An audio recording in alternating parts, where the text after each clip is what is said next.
पिता कैसा चाहिए जो क्षीर सागर में भी चैन से सो सके। और कैसी नींद लेते हैं? बोले शांताकारम भुजग शयनम। हमको तो डल्लब के गद्दे पर करवट बदलने पड़ते हैं, नींद की गोली लेनी पड़ती है। व्यक्ति 1000 फन वाले नाग पर भी शांति से सो रहा है, क्षीर सागर में, खारे सागर में सो रहा है। क्यों? क्योंकि विष्णु भगवान विराट हृदय के प्रतीक है। विराट है, जिसका मन बहुत बड़ा होता है वो चैन की सांस से सोता है, चैन की नींद सोता है।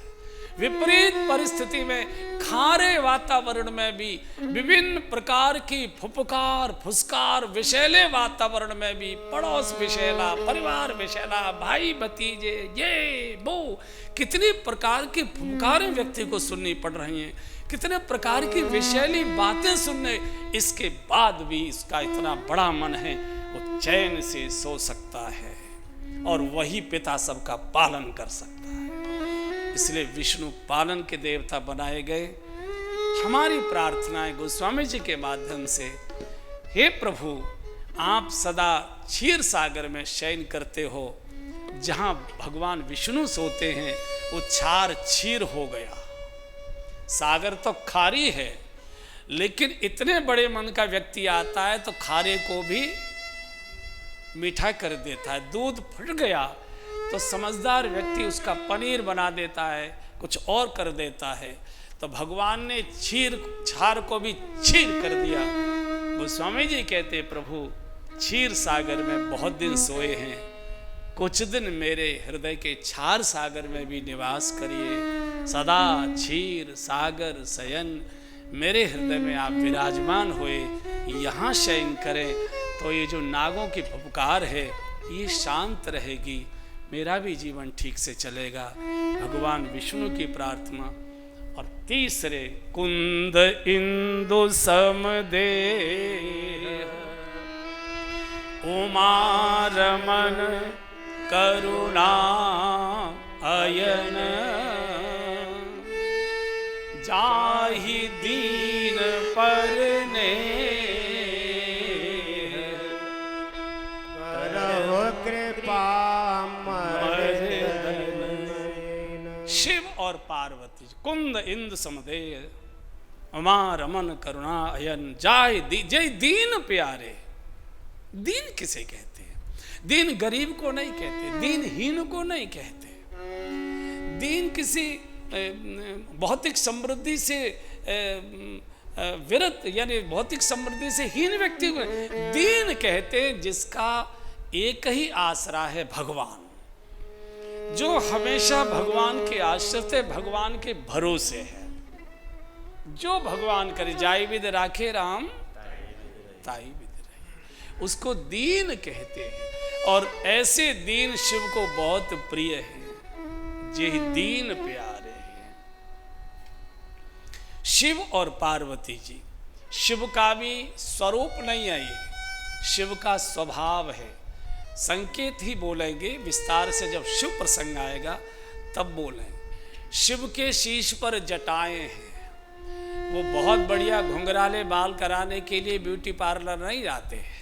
कौन सा वो होता है आजकल, हम तो 15 पैसे में घोट मोट करा लेते थे, अब तो बहुत महंगे लगते हैं बालों के। ये जो सारा होता है ना, इसका वो करने का, आप कई बैठे होंगे या ऐसे, तो उनकी जटाएं ये समाज कल्याण के प्रतीक है। शिव कल्याण का देवता है, सबका कल्याण करता है। शुभ अशुभ, साधु असाधु, विषैले रसीले, तुम जैसे भी हो, गंगा पान करते हो कि विष पान करते हो कि मदिरा पान करते हो, जो कुछ जैसे हो, आओ मेरे पास, मैं सबको स्वीकार करता हूँ।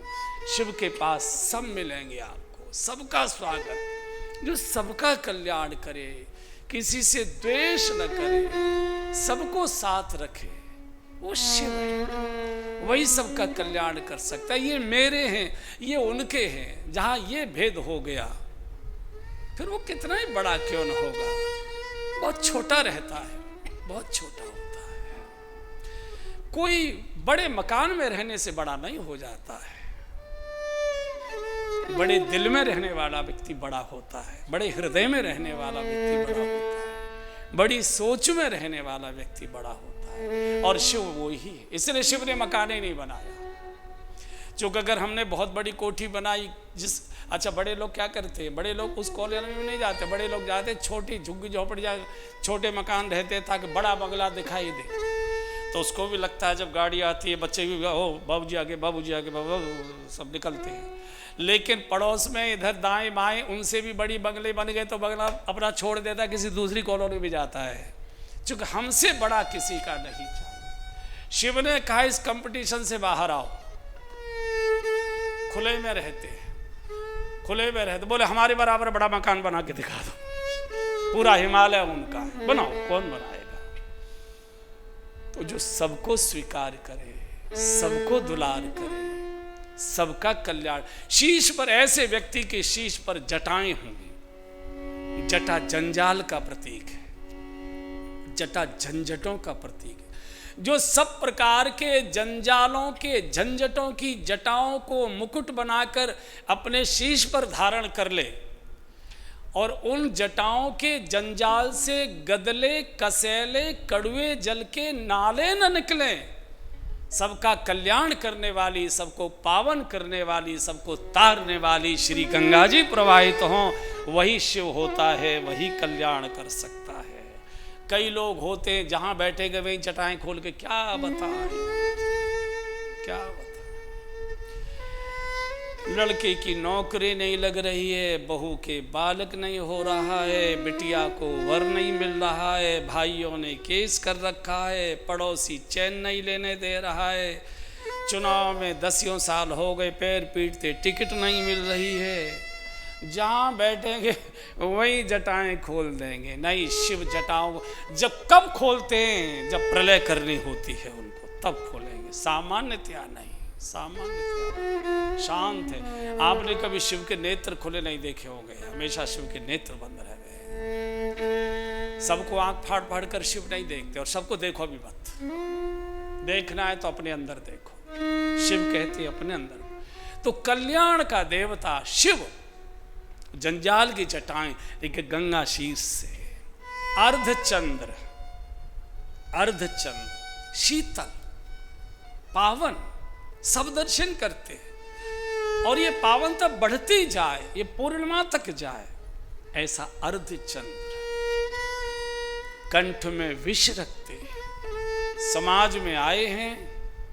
अनेक प्रकार के विष के घूंट पीने को मिलेंगे और सबसे ज्यादा अपने निकटतम ही पिलाएंगे, दूसरे को कोई आपसे लेना देना नहीं है।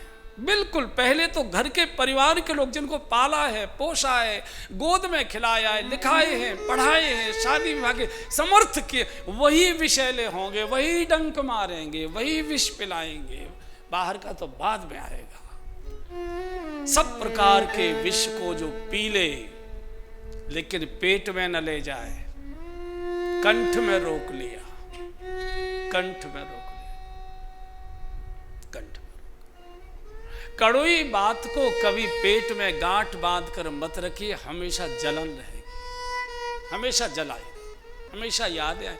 जो पेट में होता है उसकी डकारें आती है, हर समय उसी की डकारें आएंगी, पुरानी पुरानी बातें याद आएंगी, आंसू आएंगे आपके। नहीं, सुनना तो पड़ेगा और विष को उगलो भी मत, रिएक्शन प्रतिक्रिया व्यक्त मत करो। अगर प्रतिक्रिया करोगे तो अशांत बने रहोगे, संघर्ष बना रहेगा। शिव शांत हैं एकदम, शिव बिल्कुल शांत रहते हैं, क्योंकि कड़वी बातों को शिव ने पेट में रख लिया। लेकिन जब होठ खोलते हैं तो विष नहीं निकलता, क्या निकलता? लगे कहन हरि कथा रसाला,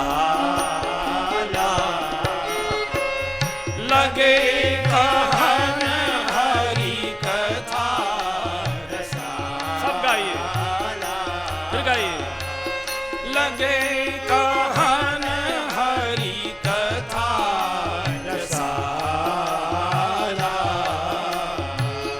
लगे कहन हरि कथा रसाला। दक्ष प्रदेश भये थे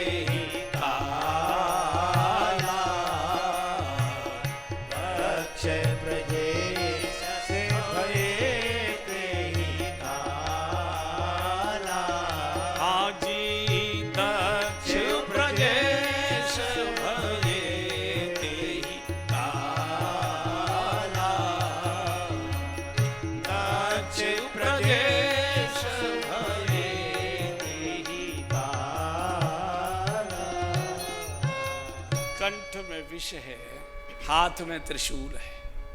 तीनों शूल मुट्ठी में, तीनों शूल मुट्ठी में। काम, क्रोध और लोभ, ये तीन शूल है, ये त्रिशूल है।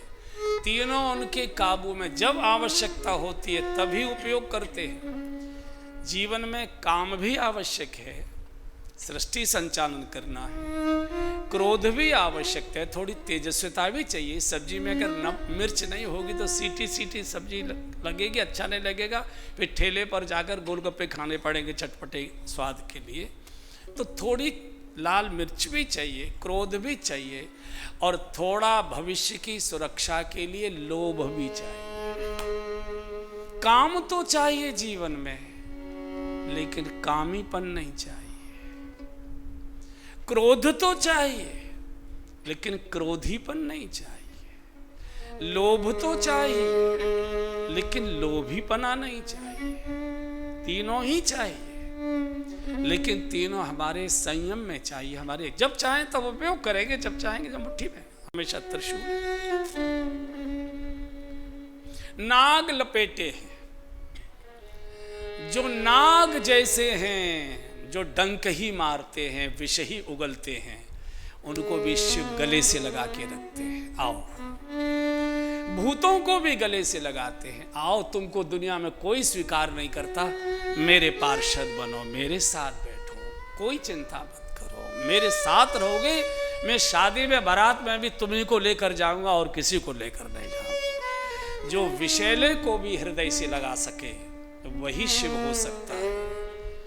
दूसरा कोई शिव नाम तो रख सकता है, कोई शिव कुमार नाम रख लेगा, कोई कुछ कर लेगा, लेकिन वो शिव नहीं हो सकता। वो किसी का कल्याण नहीं कर सकता है। सवारी नंदी की है, बैल की सवारी है। बैल धर्म का प्रतीक है। हमेशा धर्म की सवारी करिए तो कल्याण कर सकोगे। ऐसे भगवान शिव और उनकी धर्म पत्नी पार्वती जी। पार्वती जी श्रद्धा की प्रतीक है, और श्रद्धा बिना धर्म नहीं होती। श्रद्धा बिना धर्म नहीं होती। श्रद्धा बिना धर्म नहीं होई। श्रद्धा बिना धर्म नहीं होई। जिमी माही गंध की पावई को। जिमी माही गंध की पावई को। हाजी श्रद्धा बिना धर्म नहीं हो। श्रद्धा बिना धर्म नहीं हो। धर्म का मूल मंत्र है श्रद्धा। मूल है, प्राण है श्रद्धा। श्रद्धा कहते हैं विनम्रता को। श्रद्धा कहते हैं दैन्यता को। यानी विनम्रता पूर्वक समर्पण को श्रद्धा कहा गया है। इसका कौन पैमाना है, कौन थर्मामीटर है? तो श्रद्धा कहते हैं विनम्रता पूर्वक समर्पण को, दैन्यता पूर्वक समर्पण को। और श्रद्धा कहते हैं जो बढ़ती जाए, बढ़ती जाए, बढ़ती जाए, उसको श्रद्धा कहते हैं। श्रद्धा की एक ही पहचान है। कहते हैं बड़े वो श्रद्धालु हैं, वो उनके प्रति बहुत श्रद्धा रखते हैं। तो श्रद्धा का संकेत ये है कि श्रद्धालु व्यक्ति अपने श्रद्धास्पद के लिए हर समय ये लालायित रहे, चिंतित रहे कि मैं अपने श्रद्धास्पद को कैसे सुख दे सकता हूँ, कैसे आनंद दे सकता हूँ, कैसे प्रसन्न रख सकता हूँ, कैसे गदगद रह सकते हैं बिना बोले, बिना बताए। हर समय इसी योजना में लगा रहे, इसी ऊहा पोह में रहे, कैसे इनको सुख मिले, कैसे ये आनंदित रहे, कोई इनको कष्ट न हो, इनका बाल न गिरे, इनको जवाई भी ना, इतने आनंद में ये रहें। ये जितनी बढ़ती जाएगी उतना ही श्रद्धा का प्रकाश हृदय में बढ़ता जाएगा, और बिना श्रद्धा के भगवान नहीं मिलते। ये श्रद्धा का संकेत है, ये श्रद्धा का संकेत। और श्रद्धा गुणावगुण नहीं देखती, श्रद्धा गुण जो दिल में बस गया, बस इनको कैसे हम आनंदित कर सकते हैं, ये श्रद्धा है। और जो अपने सुख की चिंता करता है वो श्रद्धा की बातें कर सकता है, वो श्रद्धालु नहीं है, श्रद्धालु नहीं। लेकिन श्रद्धा कब स्थिर रहती है? जब विश्वास की पत्नी बन जाती है। जब तक श्रद्धा बुद्धि में रहती है तो चंचल रहती है, और जिनकी श्रद्धा बुद्धि में होती है, जो श्रद्धा बुद्धि से करते हैं, विद्वान है चलो हमारी श्रद्धा है, भले हैं चलो हमारी श्रद्धा है, हमारा सहयोग दान हमको बहुत देते हैं, हमारी बड़ी श्रद्धा है। ऐसे कई लोग आपने देखे होंगे जो कहते हैं हमारी पहले तो उनके प्रति बहुत श्रद्धा थी लेकिन अब नहीं। कुछ बातें ऐसी देखी कि अब मन हट गया, अब तो मिलना जुलना भी नहीं, अब तो बहुत दिनों से हम जाते आते, पहले बहुत श्रद्धा थी उनके प्रति। तो श्रद्धा अगर किसी कारण से है तो वो कारण जब तक रहेगा तब तक रहेगी, कारण हटते ही श्रद्धा भी चली जाएगी। तो श्रद्धा बौद्धिक नहीं चाहिए, श्रद्धा हार्दिक चाहिए, हृदय से। अब ये जैसे है जो है हमको अच्छे लगते, प्यारे लगते। आपने कई बार श्रद्धावान लोगों को देखा होगा, कई हमारे कपिल जी जैसे बड़े बड़े जो लोग होते, कई बार बड़े जंगल में बैठे झोंपड़ी में, काले कलूटे जटाए जुआ बीनते साधु को, वहां जाके घंटों घंटों बैठते हैं। वो जो और साधु, अरे पता नहीं तुम्हें क्या दिखाई देता है उनमें, कुछ है तो नहीं, कोई याद नहीं है, वो कहाँ जाते हो तुम यार। तो जिसके मन में श्रद्धा है उसको लगता है कि मुझे जो दिखाई दे रहा है तुमको इसलिए नहीं दिखा रहा, तुम अंधे हो, तुमको कुछ नहीं दिखाई देगा। इनको लगता है कि इसमें क्या दिखाई दे रहा है, और उनको लगता है तुमको क्यों नहीं दिखाई दे रहा है, क्योंकि वो श्रद्धा में लबालब है। तो जो श्रद्धा से लबालब होता है वो गुणावगुण, बोली भाषा, आचरण दुराचरण इसको नहीं देखता, वो तो हो गया समझ। लेकिन ये बौद्धिक से हार्दिक तब होगी जब शंकर जी विश्वास के देवता के साथ इनकी शादी होगी। और जब तक बौद्धिक होती है श्रद्धा, एक दिन उसको आग में कूद कर जलना पड़ता है। यही पार्वती जी जब सती थी, बुद्धि की बेटी थी, दक्ष प्रजापति की बेटी थी। दक्ष माने बुद्धिमान, कहते ना बहुत दक्ष है, बहुत योग्य है, बहुत कुशल है। दक्ष की बेटी थी, कुतर्क करती थी। अंत में इनको कनखल में यज्ञ में कूदकर भस्म होना पड़ा। फिर अगला जन्म होता है, तप करती है, नारद जी आशीर्वाद देते हैं, बेटी बनती है पहाड़ की बेटी। फिर ये श्रद्धा की प्रतीक होती है, चूंकि हिमालय की बेटी बनी है। हिमालय को कोई डगमगा नहीं सकता। विश्वास जब स्थिर होता है तब श्रद्धा भी स्थिर हो जाती है।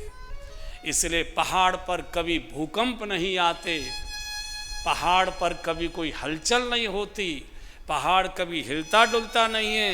और जिस समय जिस दिन पहाड़ हिलता है उस दिन प्रलय की शुरुआत हो जाती है। कभी कभी झटका देता है कि ठीक बने रहो, अन्यथा तो वो स्थिर चित्त। विश्वास बहुत विषम परिस्थिति में ही हिलना चाहिए, विश्वास बिल्कुल अडिग और स्थिर रहना चाहिए। ऐसी श्रद्धा की प्रतीक पार्वती जी को वंदन करते हैं, शिव को वंदन करते। एक बार आज सोमवार है ना, ओह सावन का सोमवार है, एक बार डमरू हो जाने दीजिए। डमरू बजाए अंग भस्म रमाए और ध्यान लगाए किसका न जाने वो डमरू वाला। हल्का बजाइए, वो डमरू वाला। डमरू बजाए अंग भस्म रमाए और ध्यान लगाए किसका न जाने वो डमरू वाला, न जाने वो डमरू वाला। अरे सब देवों में, सब देवों में, अरे सब देवों में, सब देवों में वो है देव निराला।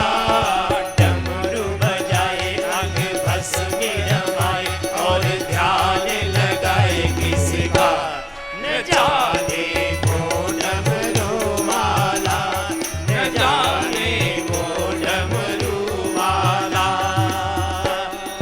मस्तक पे चंदा जिसकी जटा में है गंगा, मस्तक पे चंदा जिसकी जटा में है गंगा। रहता पार्वती संग में सवारी है बूढ़ा नंदा, रहती पार्वती संग में सवारी है बूढ़ा नंदा। अरे ओ कैलाशी हे अविनाशी, अरे ओ कैलाशी हे अविनाशी।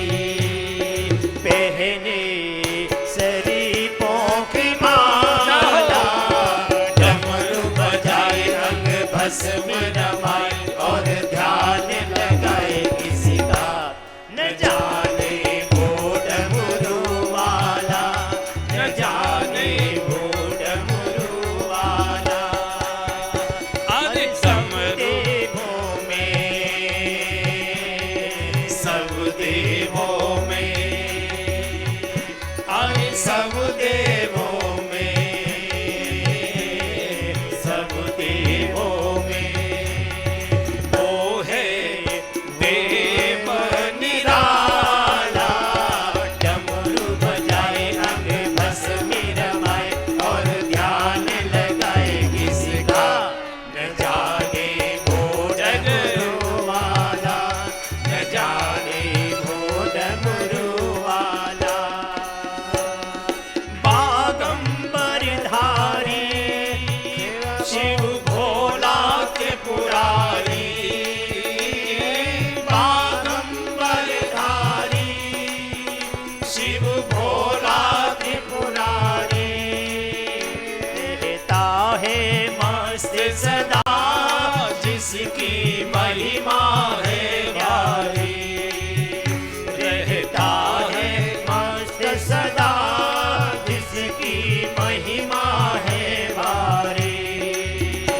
अरे भोला भाला हे मत वाला, जय हो। अरे भोला भाला हे मत वाला। दीवे भंगिया का प्याला, डमरू बजाए अंग भस्म रमाए और ध्यान लगाए किसका न जाने वो डमरू वाला, न जाने वो डमरू वाला। अरे सब देवों में, सब देवों में, अरे सब देवों में, सब देवों में वो है देव निराला। डमरू बजाए अंग भस्म रमाए और ध्यान लगाए किसका न जाने वो डमरू वाला, न जाने वो डमरू वाला। अरे बावलिया गावे, जय हो। शिव शंभू को ध्यावे। ये बावलिया जी हैं, इन्हीं का बनाया हुआ भजन है। इसलिए हमने गवाया है। बावलिया गावे शिव शंभु को ध्यावे, बावलिया गावे शिव शंभु को ध्यावे, जो भी मांगे वो पावे, दर से खाली ना जावे, जो भी मांगे वो पावे, दर से खाली ना जावे। अरे बड़ा है ज्ञानी, बड़ा है ज्ञानी, अरे बड़ा है दानी, बड़ा है ज्ञानी, सारे जग का रखाला, डमरू बजाए रंग भस्म रमाए, और ध्यान लगाए किसी का न जागे वो डमरू वाला, न जागे वो डमरू वाला। हर हर गंगे, जय शिव शंकर, हर हर गंगे, जय शिव शंकर, हर हर गंगे, जय शिव शंकर, बैठ जाइए, जय शिव शंकर, हर हर गंगे, जय शिव शंकर, हर हर गंगे, जय शिव शंकर, हर हर गंगे, जय शिव शंकर, हर हर गंगे, जय शिव शंकर, हर हर गंगे, जय शिव शंकर, हर हर गंगे, हर हर गंगे, हर हर गंगे, हर हर गंगे, हर हर गंगे, हर हर गंगे, हर हर गंगे, हर हर गंगे, हर हर गंगे, हर हर गंगे, हर हर गंगे, हर हर गंगे, हर हर गंगे, हर हर बोलिए शंकर भगवान की जय। जीवन में श्रद्धा चाहिए, क्योंकि उसके बिना कोई जीवन का भी कार्य नहीं होता। बिना श्रद्धा के भगवान तो मिलते ही नहीं है। श्रद्धा ने ही पत्थर से प्रभु को प्रकट कर दिया। तो श्रद्धा लेकिन विश्वास के साथ जुड़ेगी तो जीवित रहेगी, चिरंजीवी रहेगी। श्रद्धा अगर बुद्धि से जुड़ेगी तो कुछ दिन अच्छी लगेगी, उसके बाद जलना पड़ेगा उसको, क्योंकि श्रद्धा बहुत किसी कारण से अगर श्रद्धा है और वो कारण पूर्ण नहीं हुआ तो श्रद्धा टूट जाती है। श्रद्धा अकारण चाहिए। माँ अकारण बच्चे को दुलार करती है तो बच्चा माँ की गोद में छाती से चिपका रहता है, और बड़ा होने के बाद माँ बच्चे से कुछ अपेक्षाएं रखकर जब प्रेम दुलार करती है तो बच्चा माँ से अलग हो जाता है। अकारण चाहिए, सकारण नहीं चाहिए। ऐसे शिव पार्वती जी सूर्य को प्रणाम किया है। सूर्य प्रकाश के प्रतीक हैं, ज्ञान के प्रतीक हैं, तप के भी प्रतीक हैं। देखो तप कहते किसे हैं? एक तप होता है धूनी रमाकर तपने को, तपसी, जिनको तपसी बोलते हैं। मैं उस पर कुछ बोलूंगा नहीं, चूंकि मैं वृंदावन में बोल रहा हूं, तो वो भी तप का एक प्रकार है, अच्छा है।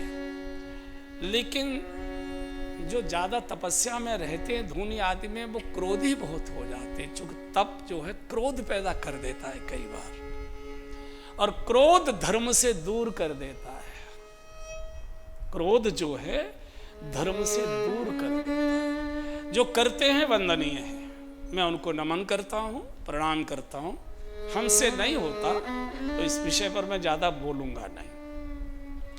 जो हमारे श्रेणी का तप है और जो सर्वश्रेष्ठ तप है, तप कहते हैं अपने विपरीत वाणी को, अपने विपरीत आचरण को और अपने विपरीत सामाजिक परिस्थिति को और अपने विपरीत सुख सुविधाओं के बाद भी आप विचलित न रहें, शांत रहें, इस परम अवस्था का नाम तप है।